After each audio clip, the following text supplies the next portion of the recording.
Invisible, oublié. Il est facile de perdre de vue les personnes qui se trouvent enfermées à l'écart de notre société. Derrière de nombreuses portes closes, loin de tous les regards, il se passe des choses qui ne devraient pas arriver.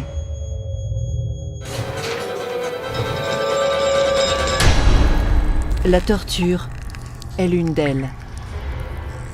Elle peut prendre de multiples formes. Détruire la dignité humaine, souvent celle des plus vulnérables, et se produire dans tous les pays du monde.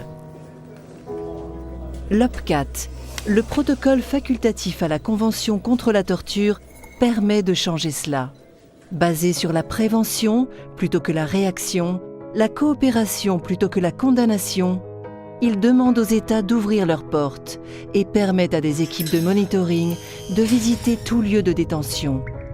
Les mécanismes nationaux de prévention mis en place par l'État sont des organes indépendants qui visitent des lieux de détention.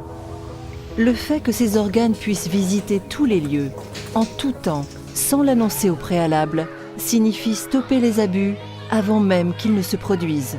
De plus, ils poussent à l'élimination de pratiques à risque et coopèrent avec les autorités pour résoudre tout problème lié à la détention.